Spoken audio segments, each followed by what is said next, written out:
mengenal koperasi itu juga sebenarnya baru. Itu kita baru mengenalnya sekitar 12 tahunan lah. Oh, barunya 12 tahun, bukan baru itu kan. Jadi mulai dari gerakan yang atau masyarakat yang awam tentang koperasi, kita berikan penyuluhan tentang perkoperasian, kemudian kita edukasi, kalau sudah berdiri ya kita dampingi secara kelembagaannya, usahanya, dan juga yang koperasi tidak aktif juga kita dampingi menjadi aktif lagi. Saya baru denger ini loh, koperasi dengan ada pemasaran, ada produsen, ada konsumen. Itu bentuknya kayak apa kalau dikoperasikan? Nah, kenapa banyak koperasi yang bermasalah? Karena tidak punya aturan yang kuat. Memang paling besar penyuluh koperasi itu di Jawa Timur. Di Jawa Timur. Dan kita semua tahun 2019 kalau nggak salah, nah itu seluruh kota kabupaten Jawa Timur ada. Awalnya hanya pesisir saja. Iya.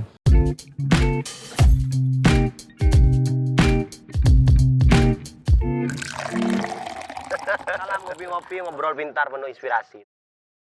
Halo, selamat sore teman-teman ngopi-ngopi, kembali lagi dengan kita di sini. Saya dapat kesempatan yang sangat berharga bisa bersama dengan Mbak Tri Oktav Kurniawati, Mbak ya, atau mungkin nanti saya lebih lebih akrabnya Mbak Nia aja, Mbak. Okay. Beliau ini orang yang sangat luar biasa banget, teman-teman. Beliau banyak sekali menghabiskan waktu ya, mendedikasikan waktunya di dunia koperasi dan UMKM. Nyatanya di sini CV beliau ini, kegiatan dan profesinya adalah tenaga pendamping koperasi dan UKM Provinsi Jawa Timur, terus fasilitator perkoperasian, terus kepala bidang pengembangan pendidikan dan latihan lembaga Diklat Profesi Jaya Edukasi Lamongan. Jadi di podcast kita kali ini, tim Ngopi-Ngopi pengen banget diskusi dengan Mbak Nia berbagai hal tentang koperasi itu, Mbak. Karena kan kayaknya orang itu banyak yang belum aware tentang koperasi. Tapi sebelumnya boleh Mbak Nia kenalkan dulu ininya Mbak Nia mungkin biar lebih akrab dulu, Mbak. Oke, terima kasih. Bismillahirrahmanirrahim. Assalamualaikum warahmatullahi wabarakatuh. Waalaikumsalam. Nah, terima kasih Mas Makin. Oh, tadi belum kenalan di belakang kamera, langsung nyambung ngobrolnya dengan Mbak Nia. Langsung ngobrol aja tadi. Terima kasih Mas. Ini yang pertama saya apresiasi sekali pada teman-teman dan juga terima kasih kita yang makasih. Saya ini sudah diberikan ruang pada teman-teman untuk tampil di channel teman-teman ini. Keren. Ya, luar biasa sekali semangat dari teman-teman bagaimana pengen mengenal koperasi itu apa. Iya, Mbak. Karena memang begini, Mbak ya. Saya dulu juga waktu kuliah itu ada UKM Kopma namanya, Mbak. Cuma ya soal pengetahuan, pemahaman tentang koperasi itu minim banget gitu kan. Mungkin karena di UKM itu eksklusif ya, hanya di anggota UKM-nya yang paham tentang ini. Dan kesempatan kali ini juga biar masyarakat itu lebih aware gitu tentang pentingnya berkoperasi, terus benefit daripada berkoperasi. Karena kebetulan Mbak Nia sebagai fasilitator gitu. Pertama mungkin kita berbicara tentang kenapa koperasi itu perlu di zaman yang sekarang nih, Mbak. Ya, itu. Ini sebenarnya narasumbernya kebalik. Sudah sebelumnya sudah lama ya menggeluti di koperasi. Enggak, tapi pengetahuan masih gak ada sih, Mbak. Mulai kuliah. Kalau saya ini mengenal koperasi itu juga sebenarnya baru. Itu kita baru mengenalnya sekitar 12 tahunan lah. Oh, barunya 12 tahun, bukan baru itu kata Andre Taulani itu, Mbak. Ya itu karena ini ya jalaran tresno saka kuliah karena terbiasa. Jadi yang sudah disampaikan Mas Makin tadi, jadi biodata saya. Jadi walaupun saya dari kesehatan masyarakat tidak masalah, ternyata di koperasi itu sangat menyenangkan, Mas. Jadi banyak sekali yang harus dipelajari. Oh ya, kalau fakultasnya sampean kesehatan masyarakat. Subhanallah. Nah, ternyata di dalam koperasi itu banyak sekali. Jadi dengan adanya saya menggeluti dunia koperasi, jadi bisa kemana-mana juga, Iya. bisa kenal dengan siapa saja juga. di Sejatim mana-mana. sudah nanganin koperasi Alhamdulillah. Jatim ya. Teman-teman penyuluh juga, itu juga se-Indonesia juga ada teman-teman. Sampai aktif di penyuluhan itu. Ya, jadi awal menggeluti koperasinya dari penyuluh koperasi, Mas. Kalau penyuluh itu apa ininya Pak? Apa namanya itu? Fungsi utamanya, tugas utamanya. Oke. Sebenarnya penyuluh koperasi ini bentukannya itu dibentuk dari Kementerian Koperasi langsung, Mas. Pada tahun 2012. Jadi saya angkatan pertama dengan teman-teman se-Indonesia juga. Nah, di Jawa Timur juga sekarang sudah ada semua kabupaten kota untuk penyuluh koperasinya. Berarti itu dari dinas Pak ya, ke dinas. Iya, dari pusat. Nah, dari situ kita geluti, kita jalani ya apa tugas-tugas kita selama ini, bagaimana kita langsung terjun ke lapangan. Intinya kita itu garda terdepan. Tugas utamanya apa tuh Mbak? Kalau Tugas penyuluh utamanya, itu? iya, macam-macam dari hulu ke hilir. Jadi mulai dari prakoperasi. Jadi mulai dari gerakan yang atau masyarakat yang awam tentang koperasi, kita berikan penyuluhan tentang perkoperasian. Kemudian kita edukasi, kalau sudah berdiri ya kita dampingi secara kelembagaannya, usahanya dan ada pendampingan juga Pak. Ya. Subhanallah, keren. Nah, itu sampai mereka lebih naik lagi. Dan juga yang koperasi tidak aktif juga kita dampingi menjadi aktif lagi. Nah, berjalannya waktu, awalnya saya penyuluh di Kabupaten Jember.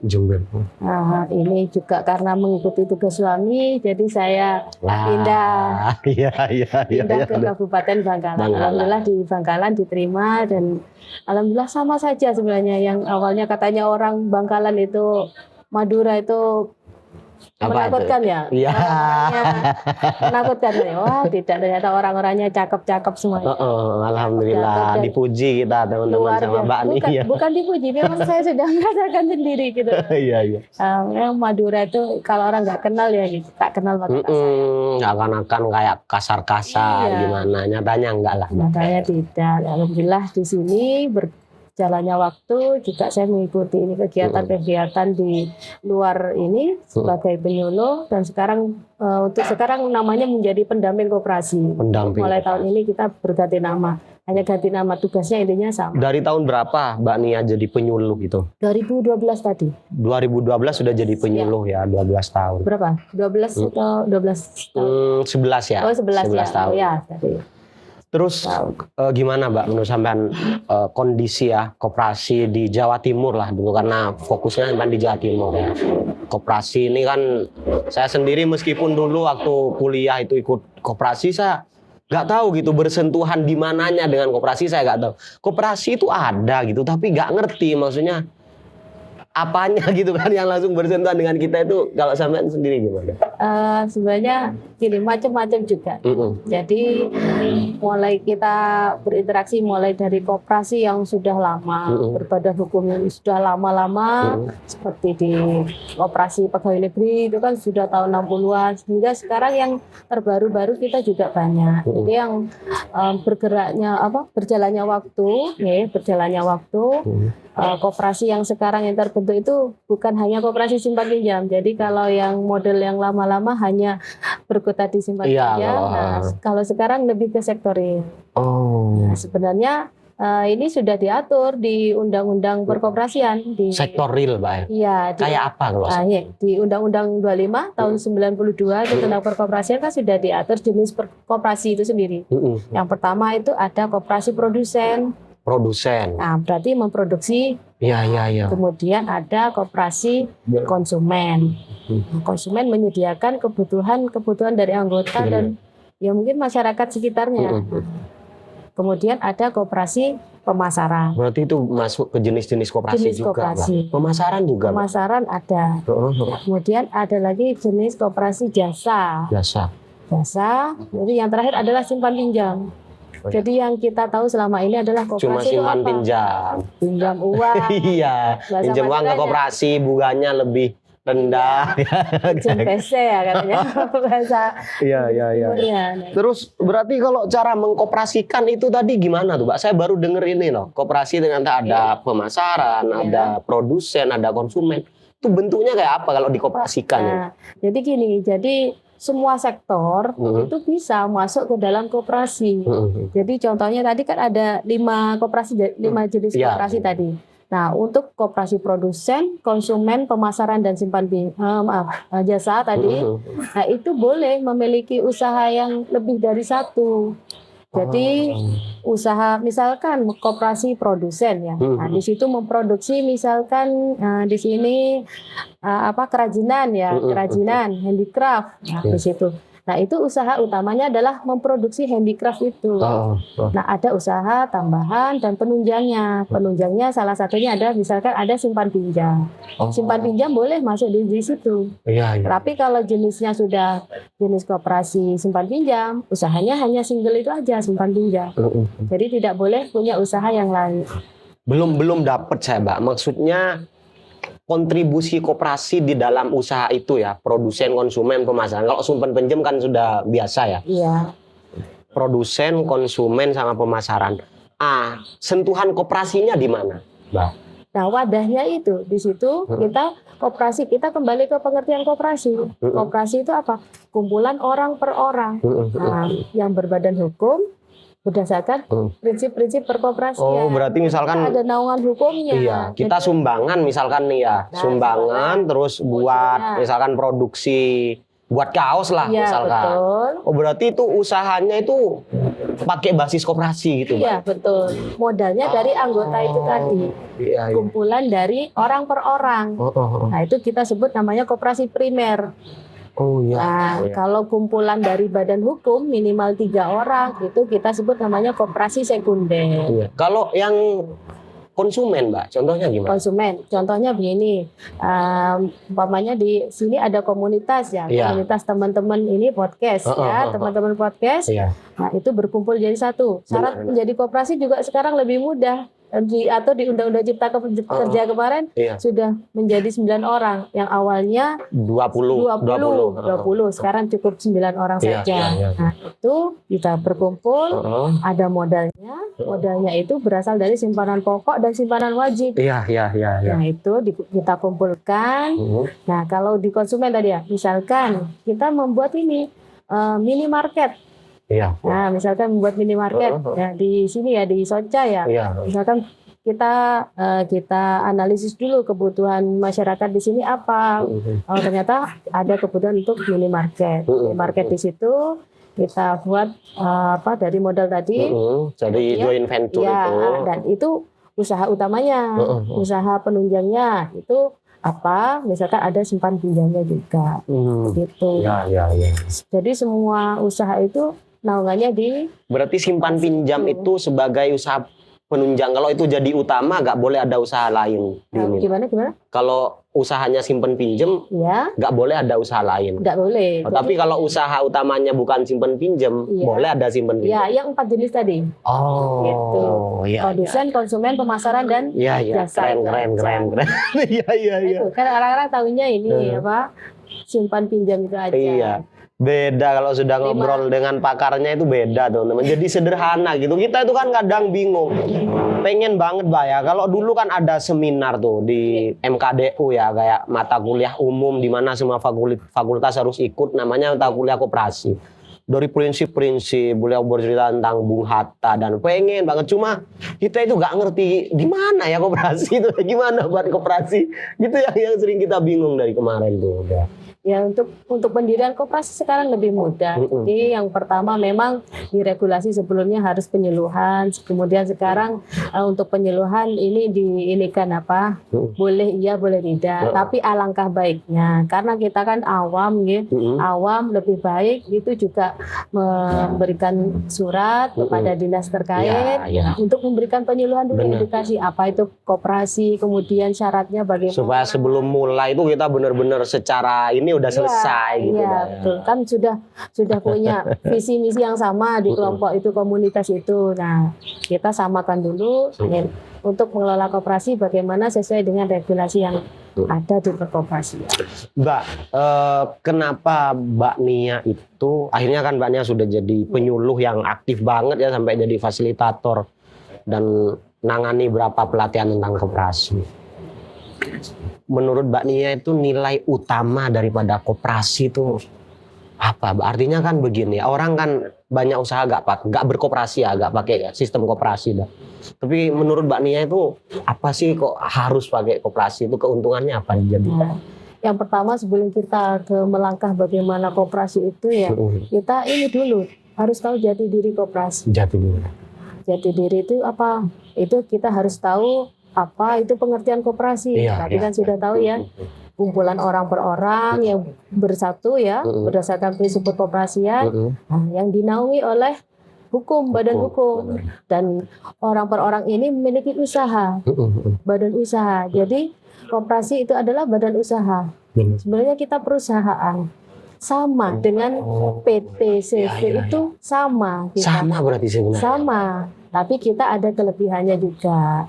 Ada kelebihannya, kita ada naungan hukumnya ya. Di bawah Kementerian Koperasi juga, kemudian dalam pengelolaannya juga kita di bawah Kementerian Koperasi. Nah dari situ kita berbadan hukum, legal secara hukum. Nah dan senangnya di koperasi itu Pak, kesetaraan itu dapat banget gitu Pak. Secara kekeluargaan. Dan yang selanjutnya kita harus mengenal prinsip perkoperasian.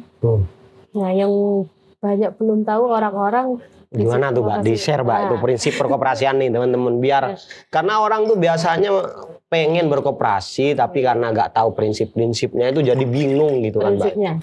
Prinsipnya yang pertama adalah sukarela dan terbuka. Ya, sukarela. Jadi tidak ada paksaan.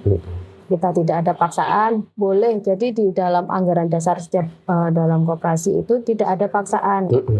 Siapa kita untuk masuk ke dalam sebuah koperasi harus diwajibkan itu tuh gak ini Mbak ya. Kemudian demokratis itu yang paling keren tuh. Demokratis di sini dalam hal ini kita semuanya itu dirapatkan. Itu masuk di perangkat organisasi koperasi. Bukan keputusan 1-2 orang di dalam ini. Perangkat organisasi koperasi itu ada 3. Yang pertama adalah rapat anggota, kedua adalah di bawah situ ada pengurus dan pengawas. Jadi pengurus dan pengawas itu letaknya sejajar. Nah itu ditambah lagi. Nah ini untuk pengurus dan pengawas itu untuk pengelolaan secara konvensional. Nah pengelolaan ini ada 2 macam Mas. Ada konvensional dan secara syariah. Nah kalau secara syariah ada tambahan lagi di perangkat organisasi. Ada namanya DPS, Dewan Pengawas Syariah.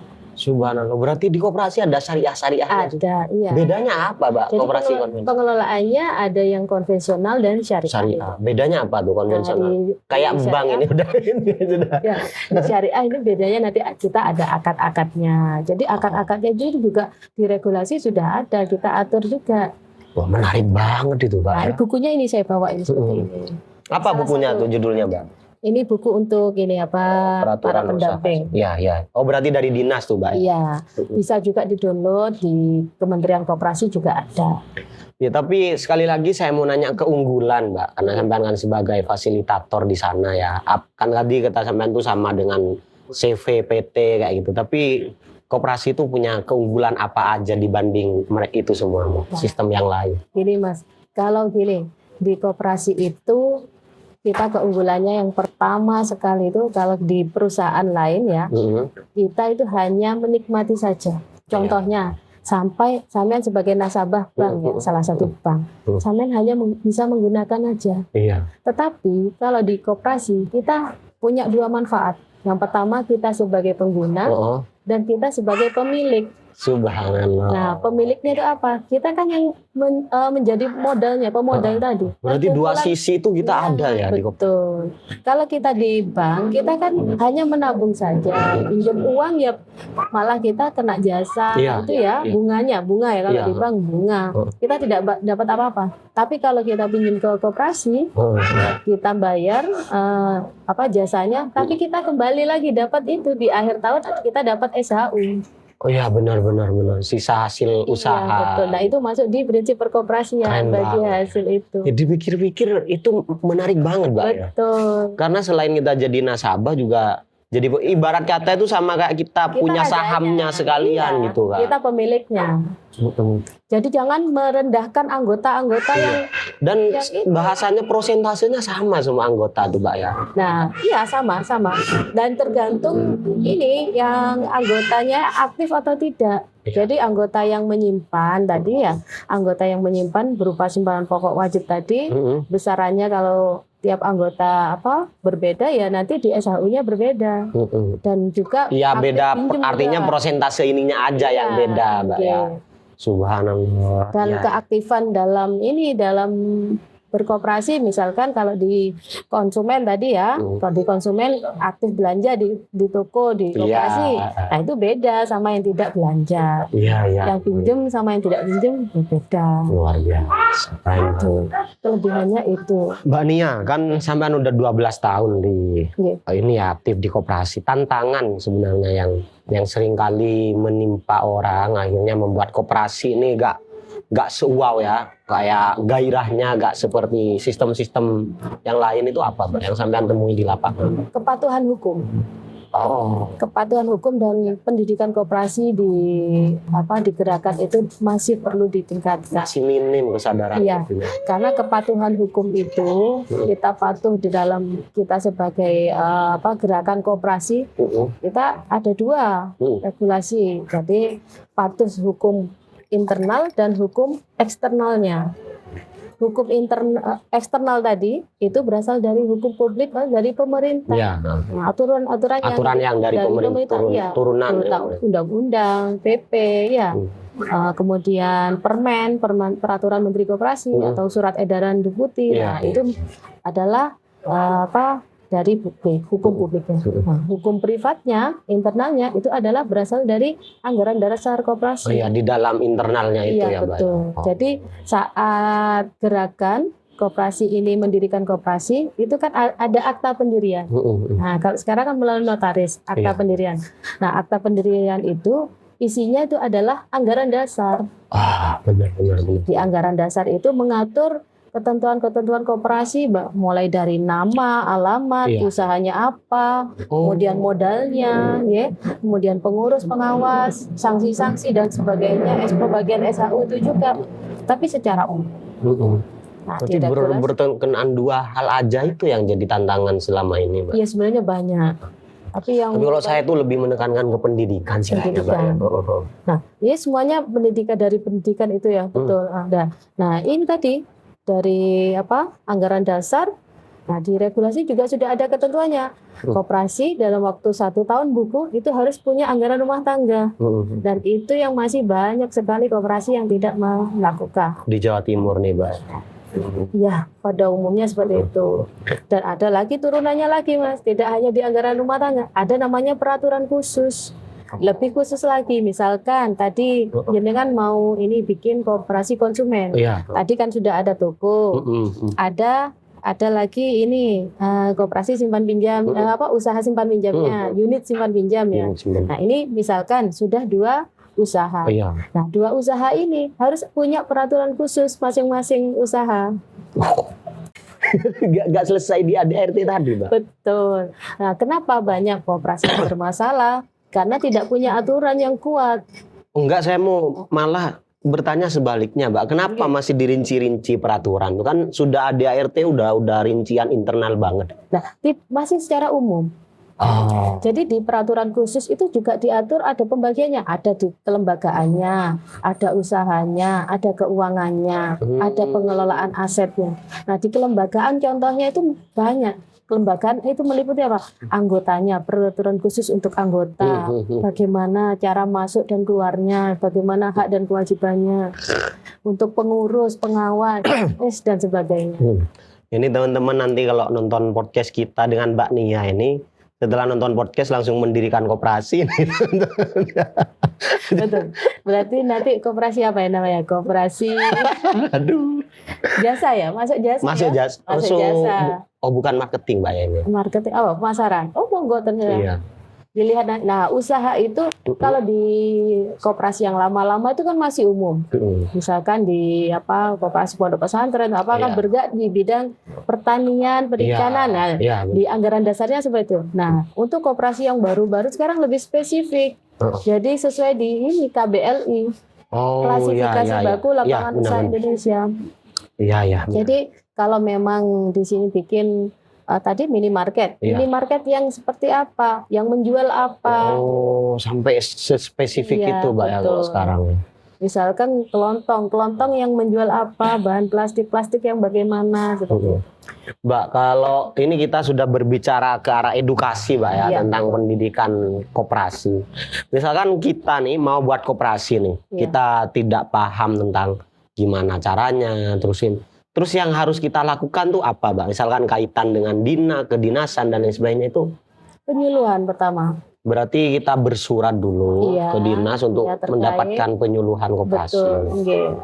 Kemudian lingkupnya juga kita tentukan. Jadi sebelum kita adakan penyuluhan, jadi kita bersama komunitas kita komunitas minimal 9 orang tadi kita tentukan dulu. Misalkan gambarannya, roadmapnya kita seperti apa ya? Nggak bisa berubah tuh, Mbak ya nanti? Bisa. Nah, ya. Di anggaran dasar tadi bisa berubah, namanya PAD, perubahan anggaran dasar. Bisa berubah. Nah, di situ kita kasih gambaran dulu lah, gambaran nanti kita arahnya mau kemana. Jadi usaha seperti ini, teman-teman yang channel di sini, ini arahnya mau seperti apa. Nah, gambaran umumnya teman-teman seperti apa dulu. Kemudian lingkupnya ini mau sebangkalan saja, atau Jawa Timur, atau nasional. Itu harus ditentukan di awal dulu, Mbak betul, ya. Jenisnya apa, cakupannya di mana aja. Betul. Jadi ada gambarannya. Karena kan terkait dengan ini ya, lingkupnya juga, keanggotaan, dan terkait juga sama modal untuk pendirian. Betul. Habis itu, tapi kayaknya memang harus dapat penyuluhan sih, Mbak ya. Misalkan, kayaknya kalau kita pakai baca buku masing-masing ataupun nonton channel, kayaknya nggak bisa sekomprehensif ini sih. Terus ketika kita sudah bersurat ke penyuluhan, itu idealnya kita bentuk untuk dapat pendidikan koperasi itu bentuk pelatihan atau gimana? Nanti setelah bersurat ke dinas, nanti dari dinas akan ada ini tim untuk penyuluhannya. Nah, baru dari situ teman-teman gerakan di sini ya, channel ini, merapatkan. Jadi dari penyuluhan tadi merapatkan apa saja yang akan dimasukkan di dalam anggaran dasar untuk pembentukan koperasi. Rapat pendirian koperasi namanya. Tapi kadang kita itu nggak mau ribet kayak gitu, Mbak. Maksudnya ini gimana kalau misalkan kita pengen mau sepakat nih, misalkan tim ya 9 orang atau 10 orang itu, ya udah kita pakai sistem koperasi aja. Terus tiba-tiba kita pengen datangkan Mbak Nia untuk jadi fasilitator yang di sana itu Mbak Nia dari A sampai Z bicara tentang apa yang harus kita lakukan sampai benar-benar bisa jalan tuh, bisa nggak, Mbak, kayak gitu? Bisa. Gimana tuh caranya? Kalau tapi ini teman saya di situ bukan sebagai anggota, sebagai pembina memang saja. Sebagai pembina saja. Karena jadi saya sebagai pembina tidak punya kewenangan penuh. Iya, di luar itu, tapi memang kita yang pemahaman tentang koperasi ini nol, itu pengen sampai paham dan bahkan bisa menjalankan gitu loh, Mbak. Bisa mendampingi. Mendampingi teman-teman bisa. Tapi kalau kita masuk ke dalam situ tidak bisa karena saya bukan anggota. Kecuali saya sebagai anggota, saya punya hak suara di situ. Berarti teman-teman nanti kalau ada yang mau mendirikan koperasi, biasanya kan sekarang kalau orang Madura tuh, Mbak, banyak yang punya usaha keluarga, Mbak. Punya usaha keluarga itu bisa, Mbak ya. Yang penting syarat untuk berkoperasinya bisa, untuk edukasi Mbak Nia bisa bantu. Boleh. Tapi dengan syarat untuk yang menjadi pengurus dan pengawas tidak boleh ada hubungan darah. Sedarah dan semenda. Nah itu. Berarti iya benar. Gitu. Boleh ini teman-teman berkeluarga boleh, tapi yang menjadi pengurus, pengawas atau DPS itu tidak ada hubungan sedarah dan semenda. Berarti usaha keluarga nggak bisa, Mbak. Saya sebutkan satu contoh nih, Mbak. Ada usaha yang cabang purnama, Mbak ya, kayak makanan itu biasanya ayam, bebek purnama gitu. Itu kan itu usaha keluarga apa gimana gitu ceritanya, itu nggak bisa dikoperasikan. dikoperasikan ya tetap mengikuti ini asas-asas berkoperasi. Nggak ya. bisa apa namanya sedarah Mbak ya? Iya, yang pengurusnya. Maksudnya sedarah itu satu kakak Mbak? Sedarah itu ya satu kakak. Semenda itu hubungan perkawinan. Jadi suami istri nggak bisa dalam satu keanggotaan. Sedarah dan semenda. Iya. Terus gimana dong Mbak kayak gitu kalau itu bisa nanti kita kan merekrut pengelola, jadi pengurus kalau sudah besar ya, pengurus bisa merekrut pengelola. Kan juga tidak terbatas, jadi di situ prinsip koperasi tadi terbuka. Nah, itu terbuka. Jadi tidak hanya dari keluarga itu sendiri. Iya, benar. Boleh, misalkan saya masuk di situ di apa tadi Purnama, harusnya boleh. Tapi biar saya lebih jelas ini teman-teman. Jadi yang dimaksud saudara itu orang tua anak atau saudara kandung atau suami istri, itu aja, Mbak. Artinya sepupuan itu boleh. Juga boleh juga saudara semenda. Saudara juga. Iya. Soalnya saya memang lihat ada ya teman saya ini di tim ngopi-ngopi itu usaha kayak kapur gitu. Dan itu keluarga, Mbak. Misalkan kayak saudaranya udah nikah. Tapi usaha ininya kapur tuh, Mbak. Nah, itu kan kirain bisa dikoperasikan. Berarti nggak bisa ya kalau melibatkan itu aja, Mbak ya. Iya, boleh. Berarti kan prinsip tadi kembali ke prinsip terbuka untuk terbuka. Berarti ya ikutkan tetangga ini. Karena emang daya tariknya sebenarnya bagus. Cuma emang ini saya Mbak ya, saya lihat real di lapangan itu kenapa ya kok pertumbuhan koperasi itu kayak slow gitu, Mbak ya. Pokoknya nggak kayak sistem-sistem yang pakai lain kayak misalkan kayak perbankan atau apa itu tuh menurut sampean kenapa dulu? Sebenarnya itu brandingnya kita aja. Sekarang juga di Kementerian Koperasi juga ada namanya koperasi modern. Iya. Nah di situ juga kita kan gencar teman-teman juga yang seperti saya sebagai penyuluh atau tenaga pendamping kan tugasnya untuk branding koperasi. Sebenarnya di luaran di daerah-daerah itu banyak potensi-potensi. Hanya saja memang belum belum ada media atau belum terekspos. Jadi memang peran dari media sosial. Jadi kayak seakan-akan jalannya senyap. Iya, padahal di situ ada potensi-potensi yang perlu dikembangkan. Makanya tadi saya bilang ke Mbak Nia kalau ada peluang ini ke koperasi itu. Karena memang saya juga dulu memang waktu di mahasiswa gitu tertarik banget dengan di koperasi itu ada egalitarian, terus demokrasi dan lain sebagainya. Tapi nyatanya pas kita lulus itu di mana ya kita ini yang bersentuhan dengan koperasi gak ada. Makanya kemarin pas kita di calling oleh tim itu untuk diskusi tentang koperasi dan UMKM itu kita excited banget. Terus Mbak Nia, kalau sebagai fasilitator pendamping koperasi ini sudah ini Mbak ya, maksudnya beda ya orang yang sudah dapat pendampingan sama tidak itu beda Mbak. Jelas betul. Sampai lihat ke ininya mulai dari berapa tahun lalu. Iya betul. Jadi teman-teman di sini banyak ya dari se-Indonesia bisa mendampingi koperasi-koperasinya masing-masing di wilayahnya masing-masing. Akhirnya tumbuh menjadi koperasi-koperasi yang karena ibarat kata itu sampean tuh gak lepas setelah selesai penyuluhan gitu Mbak ya. Tapi memang tetap sampean awasi terus mungkin bisa konsultasi juga. Ya itu tugas kita itu dikatakan berat ya berat tapi ya alhamdulillah kita nikmati aja ya. Kita nikmati dengan ke daerah-daerah yang medannya juga lumayan kan, ya naik turun gitu. Mbak penyuluh seperti Mbak Nia ini ada di setiap daerah, kabupaten atau se-Jawa Timur aja? Gitu. Kalau bentukan seperti saya awalnya kan dari penyuluh koperasi, dari Kementerian Koperasi, jadi se-Indonesia itu ada. Iya maksudnya itu tiap kabupaten ada? Iya betul. Untuk memang paling besar penyuluh koperasi itu di Jawa Timur. Di Jawa Timur. Dan kita semua tahun 2019 kalau nggak salah, nah itu seluruh kota kabupaten Jawa Timur ada. Awalnya hanya pesisir saja. Iya. Jadi kalau misalkan kayak Kabupaten Sumeneb pengen ngadain penyuluhan, Bisa. itu di kabupatennya masing-masing atau Iya. boleh langsung ke Boleh. Mbak Nia? Boleh. Misalkan teman-teman nanti nonton nih, Nggih. tapi yang nonton itu dari Jember misalkan, Nggih. boleh untuk Boleh. Oh, Bisa. syaratnya bersurat ke siapa berarti, Mbak? Tadi kalau di Jember ya di Kabupaten Jember, Dinas Kabupaten Jember. Oh, nggak langsung ke yang Jawa Timur gitu, Mbak? Ini ditentukan nanti lingkup wilayahnya juga. Tapi di Kabupaten Jember juga bisa.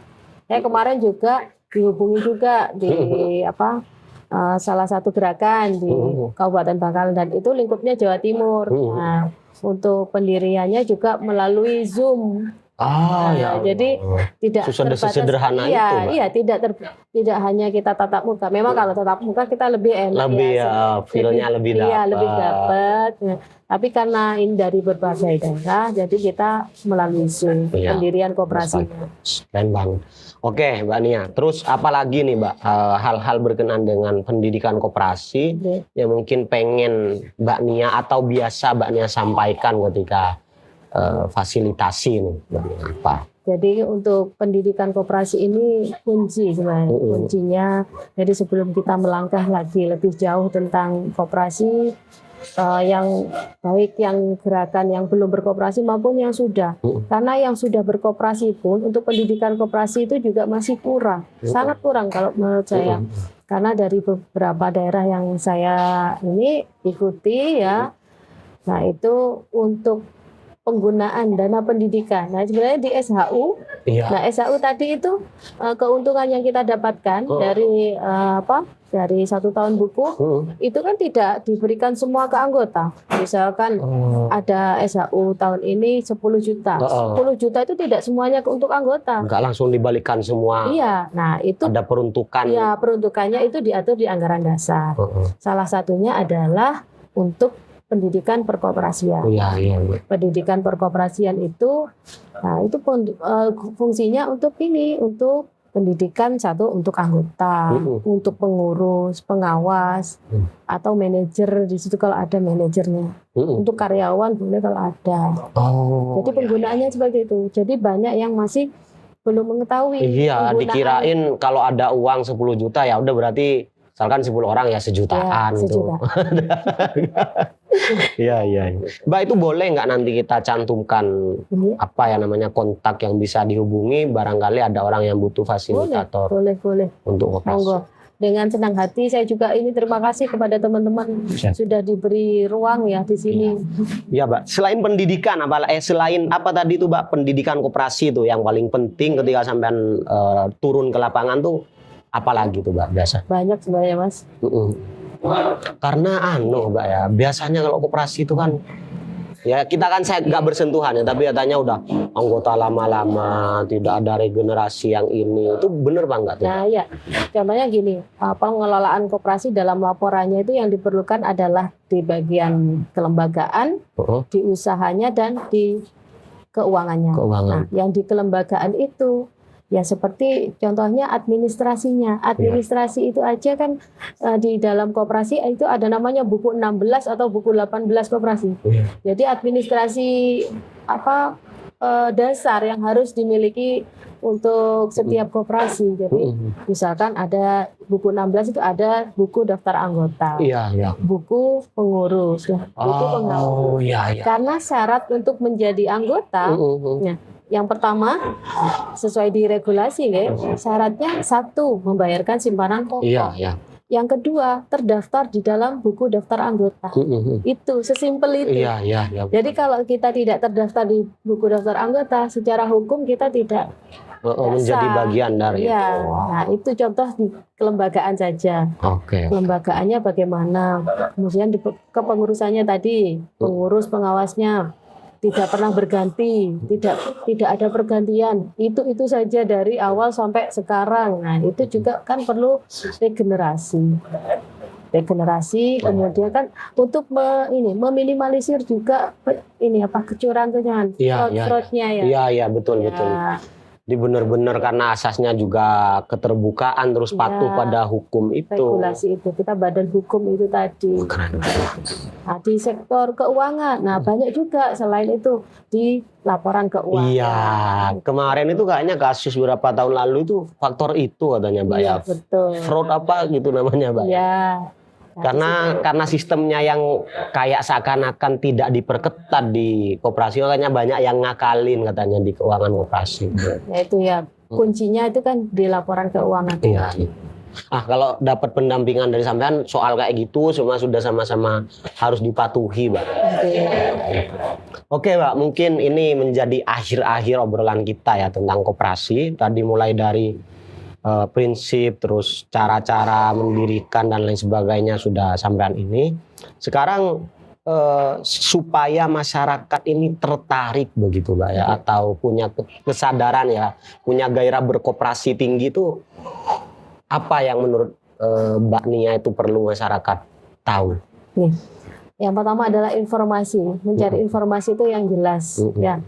Nah, dalam hal ini kita ada Kementerian Koperasi, jadi kita intinya kiblatnya ke Aktif lah kita minta informasi dari. Informasi itu jangan mendengar dari katanya ini, katanya ini.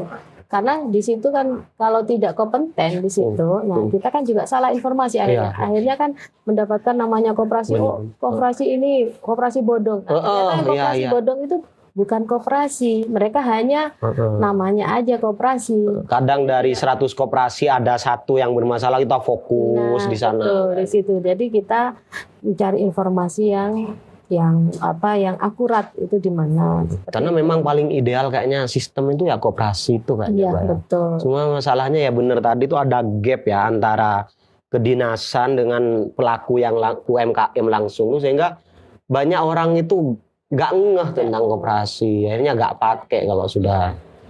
Kedua ya ini branding koperasi. Sampai sekarang juga saya tetap branding koperasi itu bagaimana? Apa branding koperasi yang ingin sampean timbulkan di masyarakat apa? Itu kita membuang image koperasi yang katanya koperasi itu hanya simpan pinjam saja dan koperasi itu koperasi bodong ya. Ternyata kan banyak yang dipelajari. Jadi dari beberapa kali kita pertemuan, dari mengisi kegiatan-kegiatan di beberapa kabupaten, itu juga ternyata banyak orangnya. Ternyata banyak yang harus nggak seperti yang di ini ya, nggak seperti yang dikira. Tidak sesimpel itu hanya proses simpan pinjam saja. Banyak aturan-aturan yang harus dilengkapi. Wah, ini menjadi tugas besar buat Mbak Nia juga nih untuk bisa membuat orang aware ya. Semoga sih, kalau saya pribadi tuh pengen banget suatu ketika tuh bisa masuk pada sistem koperasi itu. Jadi kalau misalkan ini dengan Mbak Nia itu nanti saya izin untuk kontak-kontak lagi barangkali. Bahkan saya punya niatan teman-teman mau mendatangkan beliau itu untuk ngisi pelatihan kita tentang koperasi itu. Siap. Karena saya ada banyak teman-teman sekali yang aktif di koperasi, tapi sama kayak saya nggak tahu soal edukasi itu. Nol putul gitu, jadi ya cuma bahasanya aja aktif. Ini kebetulan cuma saya aja yang lebih dulu tahu. Iya, lo sudah tersertifikasi luar biasa banget, terus pengalaman 12 tahun. Keren, thank you banget Mbak Nia untuk obrolan yang menarik. Saya tuh punya harapan besar untuk Mbak Nia ya, atau fasilitator yang lain tentang koperasi itu bisa banget ngangkat image koperasi ini dengan lebih baik lagi. Mungkin itu saja teman-teman obrolan kita dengan beliau, dengan seorang yang expert banget di bidang koperasi. Teman-teman juga nanti kalau butuh pendampingan atau fasilitator tentang edukasi perkoperasian, bisa nanti kita hubungi nomor atau link yang akan kita terterakan ya, Mbak, ya. Oke, itu saja mungkin obrolan kita dengan Mbak Nia di sore hari kali ini, sangat menarik, sangat inspiratif. Thank you teman-teman.